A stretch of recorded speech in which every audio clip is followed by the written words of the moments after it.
संसद के शीतकालीन सत्र में राष्ट्रगीत वंदे मातरम पर बहस हुई। खूब बयान सुनने को मिले और इसके साथ ही देश की सबसे बड़ी एयरलाइंस इंडिगो की उड़ानों में यात्रियों की परेशानी खत्म होने का मानो नाम नहीं ले रही, जिसकी जानकारी आपको खुद आपका रिपोर्टर दे रहा है। जान लीजिए।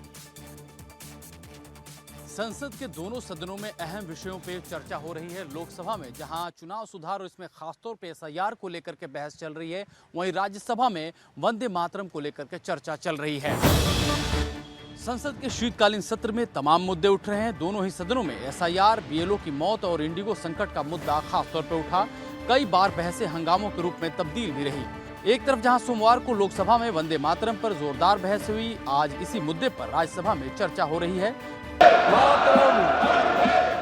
गृह मंत्री अमित शाह ने राज्यसभा में इस पर चर्चा की शुरुआत की और उन्होंने कांग्रेस और नेहरू पर इसके लेकर निशाना साधा।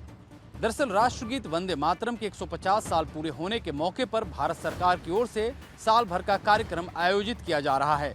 2 दिसंबर को लोकसभा स्पीकर ओम बिरला ने सभी दलों के प्रतिनिधियों को बुलाकर एक मीटिंग बुलाई थी, जिसमें तय किया गया था कि वंदे मातरम को लेकर 8 दिसंबर को लोकसभा और 9 दिसंबर को राज्यसभा में चर्चा होगी।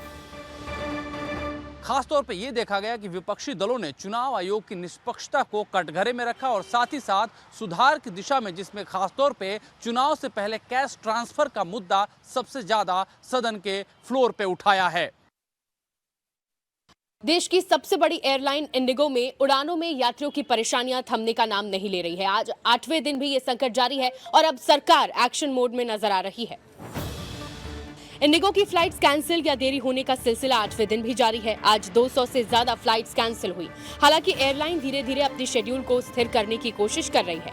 इंडिगो संकट पर प्रधानमंत्री नरेंद्र मोदी ने बड़ा बयान दिया। उन्होंने कहा कि नियम कानून बनाने का मकसद सिस्टम को बेहतर करना होना चाहिए, न कि आम नागरिकों को परेशान करना। उधर नागरिक उड्डयन मंत्रालय ने भी बड़ा कदम उठाया है। मंत्रालय के डिप्टी सेक्रेटरी, डायरेक्टर और ज्वाइंट सेक्रेटरी जैसे बड़े अधिकारियों को आदेश दिया गया कि वो जल्द ही देश के बड़े एयरपोर्ट पर जाकर जमीनी हकीकत का जायजा लें।